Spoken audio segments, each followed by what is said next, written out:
आज खरं तर आठवण येते स्वर्गीय अजितदादा पवारांची। अजितदादांनी पिंपरी चिंचवड शहराचा विकास करत असताना पहिले रस्ते, पाणी, वीज, गटर आणि मग त्या ठिकाणी बिल्डिंग अशा पद्धतीचं पिंपरी चिंचवडच्या विकासाच्या आराखड्याचं काम झालं। नगरपालिकांची अवस्था तर अत्यंत वाईट आहे। नगर विकास विभागाचा तुटपुंजा निधी नुसते डीपी रोड नकाशेवर पडलेले आहेत। आज नगरपालिकांना आणि महानगरपालिकांना स्वतःचं उत्पन्न नाहीये। तुटपुंजा निधी होत असल्यामुळे झोपडपट्टीचं निर्मूलन ज्या पद्धतीने ज्या वेगाने व्हायला पाहिजे त्या वेगाने होताना दिसत नाही। ज्यांना स्वतःच्या मालकीचं घर नाहीये त्यांना स्वतःच्या मालकीचं घर मिळवून देणं हे खऱ्या अर्थाने आमचं स्वप्न आहे। लो कॉस्ट हाऊसिंगचे ज्या योजना झालेल्या आहेत त्या सगळ्या सबशेल फेल्ड। नगराध्यक्ष असेल, नगरसेवक असेल, त्यांचे अधिकार अत्यंत कमी करण्याचं काम सरकारने केलेलं आहे। नगर विकासाचे प्रश्न हे खूप मोठ्या प्रमाणावर वाढलेले आहेत। 2-2, 4-4 तास त्या ठिकाणी ट्रॅफिकची अडचण, सिमेंटची जी चमक आहे ती ड्रायव्हरांच्या गाडी चालवताना डोळ्यामध्ये जाईल। मनुष्यबळाची फार मोठी कमी। कुंभमेळ्याचे कामं देखील फार मोठ्या प्रमाणावर प्रलंबित राहिलेले आहेत। सभापती महोदय, आजच्या या 260च्या प्रस्तावावर चर्चा करत असताना खरं तर नगर विकास विभाग या विभागाच्या माध्यमातून ज्या पद्धतीचा विकास हा शहरांचा होणं अभिप्रेत आहे, विशेष करून महानगरपालिका, नगरपालिका आणि ज्या वाढत्या लोकसंख्येच्या ग्रामपंचायती आहेत, अशा सगळ्या भागामध्ये एकंदरीतच आराखडा तयार करून जो विकास होणं अभिप्रेत आहे, त्या पद्धतीचा विकास आज दुर्दैवाने आपल्याला दिसतंय की होताना दिसत नाहीये। नगर विकास विभागाचा तुटपुंजा निधी आणि ज्याचा उल्लेख आज सभागृहामध्ये सातत्याने चाललेला आहे तो म्हणजे की डेव्हलपमेंट प्लॅन आपण तयार करतो, परंतु त्या डेव्हलपमेंट प्लॅनची अंमलबजावणी करण्यासाठी कुठल्याही पद्धतीचा खास निधी नसल्यामुळं नुसते डीपी रोड नकाशेवर पडलेले आहेत, परंतु प्रत्यक्षात ते रस्ते होत नाहीयेत। प्रत्यक्षामध्ये आज निधीची कमतरता आहे। आज नगरपालिकांना आणि महानगरपालिकांना स्वतःचं उत्पन्न नाहीये। मुंबई असेल, पुणे असेल, ठाणे असेल, नवी मुंबई असेल, अशा 1-2-4 महापालिका सोडल्या तर सगळ्या महापालिका या आर्थिक विवंचनेमधून जाताना दिसत आहेत। अशा परिस्थितीमध्ये नगरपालिकांची अवस्था तर अत्यंत वाईट आहे। नगरपालिकांकडे कुठल्याही पद्धतीचं उत्पन्न नाहीये आणि म्हणून राज्य शासनाने या नगरपालिकांना हातभार लावण्यासाठी, त्यांना मदत करण्यासाठी कुठंतरी काहीतरी एक ठोस असा कार्यक्रम आणणं खरं अर्थाने गरजेचं आहे। आज नगरपालिका क्षेत्रामध्ये काम करत असताना आज इथं खरं तर सांगण्यात आलं की झोपडपट्टीचं निर्मूलन करण्यासाठी आपण चांगल्या पद्धतीच्या योजना आणल्या। प्रधानमंत्री आवास योजनेमध्ये 2.5 लाख रुपयापर्यंतची मदत, बांधकाम कामगार असेल तर 2 लाख रुपयाची मदत, अशा पद्धतीच्या वेगवेगळ्या योजना आपण आणल्या। पण प्रत्यक्षात काम करताना मात्र आपण पाहतो की आज हा जो निधी आहे हा तुटपुंजा निधी होत असल्यामुळं झोपडपट्टीचं निर्मूलन ज्या पद्धतीने ज्या वेगाने व्हायला पाहिजे त्या वेगाने होताना दिसत नाही। आणि म्हणून म्हाडासारखी जी योजना आपली आहे, म्हाडाची जी यंत्रणा आपली आहे, या म्हाडाच्या यंत्रणेने थोडंसं अजून याच्यामध्ये लक्ष देणं गरजेचं आहे। सभापती महोदय, संगमनेर सारख्या आमच्या शहरामध्ये आज 9 घोषित झोपडपट्ट्या आहेत आणि या शहरामध्ये 2000 असे कुटुंब आहेत की ज्यांना स्वतःच्या मालकीचं घर नाहीये। त्यांना स्वतःच्या मालकीचं घर मिळवून देणं हे खऱ्या अर्थाने आमचं स्वप्न आहे आणि ते स्वप्न पूर्ण करण्यासाठी राज्य शासनाने भरीव अशी मदत करणं खरं तर अभिप्रेत आहे। मध्यंतरी GR आला की 2011च्या आधीचे जे अतिक्रमण ज्यांचे होते त्यांना आता आपण मूळ मालकी करून देण्याच्या बाबतीतला निर्णय झाला। त्याच्यामध्ये देखील संदिग्धता आहे, कारण अनेक ठिकाणी जे आहे ते म्हाडाच्या योजना मंजूर झालेल्या आहेत, घरं होणार आहेत, फ्लॅट सिस्टीम होणार आहेत, त्याच्यातच हा GR आल्यामुळे लोकांमध्ये संभ्रमावस्था आहे। या सगळ्या गोष्टीवर शासनाने कुठंतरी आता प्रकाश टाकणं गरजेचं आहे आणि सुस्पष्ट धोरण खऱ्या अर्थाने घेणं गरजेचं आहे। सभापती महोदय, मला या निमित्ताने सांगितलं पाहिजे, मागच्या आठवड्यामध्येच मी म्हाडाच्या अधिकाऱ्यांबरोबर बैठक घेतली की कशा पद्धतीने घर बनवता येईल। आज जर आपण पाहिलं तर एका घराची किंमत ही 15 ते 17 लाख रुपये येते छोट्या शहरांमध्ये, जो 500 स्क्वेअर फूटचा फ्लॅट आपण म्हाडाचा देतो त्याला। आणि निधी किती देतोय आपण? 2.5 लाख रुपये, 4 लाख रुपये, आणि जे वरचे 10-11 लाख रुपये आहे ते 10-11 लाख रुपये टाकण्याची क्षमता त्या माणसाचीही नाही आणि आपण त्याला कर्जही देऊ शकत नाही। आता त्याला सांगितलं बिनतारणी कर्ज त्याला 5 लाखापर्यंत दिलं जाईल, 7 लाखापर्यंत दिलं जाईल, परंतु सामान्य माणसाची कर्ज घेण्याची एक भीती त्याच्या मनामध्ये असते आणि म्हणून ते लोक ते घर घेत नाही आणि त्याच्यामुळं आज या ज्या लो कॉस्ट हाऊसिंगचे ज्या योजना झालेल्या आहेत त्या सगळ्या सबशेल फेल ठरताना आपल्याला छोट्या शहरांमध्ये दिसत आहेत। आता दुसरी गोष्ट याच्यामध्ये अशी आहे की कोणाला वरच्या मजल्यावर जायचं नाही, प्रत्येकाला खालच्याच मजल्यावर घर पाहिजे आहे. कारण बैठ्या घरामध्ये राहणे आयुष्यभर राहिलेले आहेत, घराच्या बाहेरचं अंगण वापरण्याची त्यांना सवय लागलेली आहे. अशा परिस्थितीमध्ये या योजना पूर्ण होण्यासाठी खऱ्या अर्थाने म्हाडासारख्या यंत्रणेने थोडंसं याच्यामध्ये काम करणं गरजेचं आहे. सभापती महोदय, एक महत्त्वाच्या मुद्द्याकडे मला खरं तर या सभागृहाच्या माध्यमातून सरकारचं लक्ष वेधायचं आहे की जनतेमधून नगराध्यक्ष नेमण्याचं काम खरं तर आपण केलं आणि मोठा क्रांतिकारी निर्णय आपण घेतला, जनतेतून नगराध्यक्ष निवडले जातात.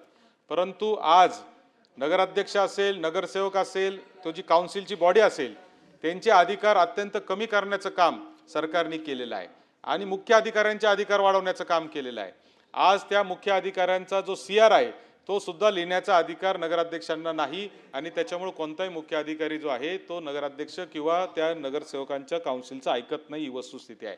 आणि म्हणून नगरपालिका असतील, महानगरपालिका असेल, इथले आयुक्त असतील किंवा नगरपालिकेमध्ये मुख्य अधिकारी असतील, यांचा CR सर्व्हिस बुकवर लिहिण्याचा अधिकार जो आहे तो नक्कीच तुम्हाला सांगतो की नगराध्यक्ष किंवा महापौरांकडे असला पाहिजे, तरच त्याच्यातून खऱ्या अर्थाने एक नियंत्रण प्रशासनावर येण्याची शक्यता आहे. हे त्याच्यातूनच खऱ्या अर्थाने काम होऊ शकतं. सभापती महोदय, आज सगळीकडे डेव्हलपमेंट प्लॅन तयार करण्याचं काम सध्या राज्यामध्ये अनेक नगरपालिकांमध्ये मोठ्या प्रमाणावर चालू आहे. हे डेव्हलपमेंट प्लॅन करत असताना आपण पुढच्या 20 वर्षाचा डेव्हलपमेंट प्लॅन बनवतोय. आज आम्ही आमच्या संगमनेर शहरामध्ये डेव्हलपमेंट प्लॅनचं काम हाती घेतलेलं आहे. आता हा पुढच्या 20 वर्षासाठीचा डेव्हलपमेंट प्लॅन आहे. म्हणजे पुढचा डेव्हलपमेंट प्लॅन आमचा 2047 मध्ये त्या ठिकाणी होणार आहे आणि म्हणूनच आम्ही त्याला विकसित भारताबरोबर विकसित महाराष्ट्र, विकसित संगमनेर अशा पद्धतीने त्याची रचना करून खऱ्या अर्थाने त्याचा एक डेव्हलपमेंट प्लॅन करण्याचं काम आम्ही करतोय. केंद्र शासनाची पायाभूत सुविधा डेव्हलपमेंट प्लॅन विकसित करण्याची योजना होती, ती बंद झालेली आहे आणि म्हणून मला असं वाटतं की एकंदरीतच नगर विकासाचे प्रश्न हे खूप मोठ्या प्रमाणावर वाढलेले आहे. आज जर पुण्यासारख्या शहरामध्ये गेलो, कल्याण डोंबिवली, मीरा भाईंदर, MMR रिजनमध्ये गेलो, तर मंत्री महोदय एकदा आपला कॉन्वॉय आणि गाड्या घोड्या सोडून जर आपण तिथं गेलात तर आपल्या खरं लक्षात येईल की सामान्य माणूस हा ट्रॅफिकच्या रोजच्या अडचणीमधून कशा पद्धतीने जातोय. 2-2, 4-4 तास त्या ठिकाणी ट्रॅफिकची अडचण आज निर्माण झालेली. वर्षानुवर्ष आपण त्याच्यावर काम करतोय, परंतु अजून त्याच्यामध्ये कुठल्याही पद्धतीचा पर्याय आपण शोधू शकलेलो नाही. मेट्रोच्या माध्यमातून खऱ्या अर्थाने मुंबईसारख्या शहराला खूप मोठा दिलासा खरं तर मागच्या काळामध्ये आता मिळालाय. जवळजवळ मोठ्या प्रमाणावर मेट्रो झालेली आहे. परंतु मेट्रो जरी झाली तरी पूर्ण आज जे MMR रिजनचा जो भाग आहे त्याला जोडण्याचं काम मेट्रोतून अद्यापही पूर्णपणे झालेलं नाही आणि ते जरी झालं असेल तरी ते वेगाने होणं खऱ्या अर्थाने गरजेचं होतं. सभापती महोदय, या निमित्ताने खरं तर सांगितलं पाहिजे की मला आज खरं तर आठवण येते स्वर्गीय अजितदादा पवारांची, की अजितदादांनी पिंपरी चिंचवड शहराचा विकास करत असताना आधी विकास आणि म्हणजे पहिले रस्ते, पाणी, वीज, गटर आणि मग त्या ठिकाणी बिल्डिंग अशा पद्धतीचं पिंपरी चिंचवडच्या विकासाच्या आराखड्याचं काम झालं आणि त्याच्यामुळे आज पाहतो आपण की मोठे मोठे रस्ते पिंपरी चिंचवडमध्ये आज आपण पाहतो आहे. तसेच जर आपण पाहिलं तर नागपूरमध्ये ज्यावेळेस चंद्रशेखर नावाचे आयुक्त आले, त्यांनी ठाण्यामध्ये आणि नागपूरमध्ये मोठी क्रांती केली. आज एवढे मोठे मोठे रस्ते निर्माण झाले. परंतु आज आमच्या गावामध्ये 4 अतिक्रमणं काढायचे असतील तरी त्याला संरक्षण त्या ठिकाणी आज कुठल्याही परिस्थितीने प्रशासनाला मिळत नाही आहे, ही वस्तुस्थिती आहे आणि म्हणून प्रशासनाची इच्छा असताना देखील आज ते कामं होऊ शकत नाही, ही वस्तुस्थिती आहे. सभापती महोदय, या निमित्ताने मला सांगितलं पाहिजे अजून एक महत्त्वाचा मुद्दा की जिथं तिथं आपण आता कॉन्क्रीटचे रस्ते करतोय, जिथं तिथं कॉन्क्रीटचे रस्ते चाललेले आहेत. आमच्या नगर शहरामध्ये सगळे रस्ते कॉन्क्रीटचे झालेत. रुंदीकरण झालं, रस्त्याचं काम झालं. रुंदीकरण करण्यासाठी झाडं तोडले. झाडं तोडल्यामुळं रस्ते आता मोठे झाले, चांगली गोष्ट आहे. परंतु रस्ते इतके आता ते ओसाड दिसायला लागलेले आहेत की त्या सिमेंटची जी चमक आहे ती ड्रायव्हरांच्या गाडी चालवताना डोळ्यामध्ये जाईल, इतकी चमक ही सिमेंटची. आणि नाही, आमच्याकडे आम्ही झाडं लावतच असतो, परंतु झाडं जे तोडणारे आहेत, झाडं पण विकास असेल तर काही गोष्टी आपल्याला कॉम्प्रोमाइज करावं लागतं, इथपर्यंत आपल्याला मान्य आहे. परंतु हे जे सिमेंटचे रस्ते आहेत, या सिमेंटच्या रस्त्यांमध्ये पण आता काही टेक्नॉलॉजी आपल्याला आणता येईल का की निदान वरचा निदान वरचा वरचा जो वरचा जो सिमेंटच्या रस्त्याचा वरचा जो थर आहे तो तरी होताना दिसतंय. आणि एक महत्त्वाची गोष्ट मला या निमित्ताने सांगायची आहे, ती म्हणजे मनुष्यबळाची फार मोठी कमी या नगरपालिका, महानगरपालिका आणि सगळ्या ज्या नगरविकासचे आस्थापना आहे त्याच्यामध्ये मोठ्या प्रमाणावर हे आहे. आता MPSCची परीक्षा आपण घेणार आहे, परंतु ती सुद्धा ऑनलाईन घेणार आहे अशा पद्धतीचा काहीतरी नवीनच एक थाट या ठिकाणी मांडलेला आहे.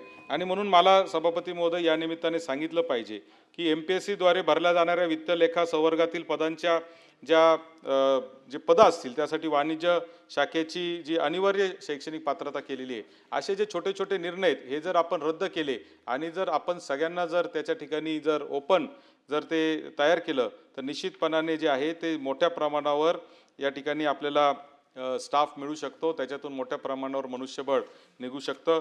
अजून एक शेवटचा मुद्दा मला सभापती महोदय या निमित्ताने सांगायचा आहे, तो म्हणजे नाशिकचा. नाशिकमध्ये आपल्याला माहिती आहे की आता पुढच्या वर्षी कुंभमेळा होणार आहे. कुंभमेळ्याच्या निमित्ताने मोठ्या प्रमाणावर विकासाची कामं सुरू आहे. विकासाचे कामं करत असताना ज्या पद्धतीने ते वेळेत पूर्ण होणं गरजेचं आहे ते पूर्ण झाले पाहिजे. आज मी तुम्हाला सांगतो सभापती महोदय की एका रस्त्याचं परीक्षण करण्यासाठी आम्ही जेव्हा गेलो, त्र्यंबकेश्वरला जाणारा रस्ता आहे, त्या रस्त्याच्या खाली 5 प्रकारचे मंत्री महोदय पाईप टाकलेले आहेत. म्हणजे स्टॉर्म वॉटरसाठी, पावसाच्या पाण्यासाठी वेगळं, गटरच्या पाण्यासाठी वेगळं, युटिलिटी ज्याला केबल वगैरे जाण्यासाठी वेगळं, आणि सगळे 5ही पाईप टाकायच्या एजन्सी वेगवेगळ्या आहेत. आणि त्याच्यामुळं ते एकमेकात इतकं त्यांचं म्हणजे पाय अडकलेले आहेत की एकमेकाशिवाय त्यांचं काम होऊ शकत नाही. आणि त्याच्यामुळं कुंभमेळ्याचे कामं देखील फार मोठ्या प्रमाणावर प्रलंबित राहिलेले आहेत. ते कामं पूर्ण होण्याच्या दृष्टीने सरकारने काम केलं पाहिजे. प्रत्येक कुंभमेळ्याच्या वेळेस आपण पाहतो की अशाच पद्धतीची तक्रार येते की शेवटच्या क्षणापर्यंत कामं चालतात. ते कामं यावेळेस पूर्ण व्हावे यासाठी शासनाने थोडं लक्ष घालावं अशा पद्धतीची विनंती करतो आणि थांबतो.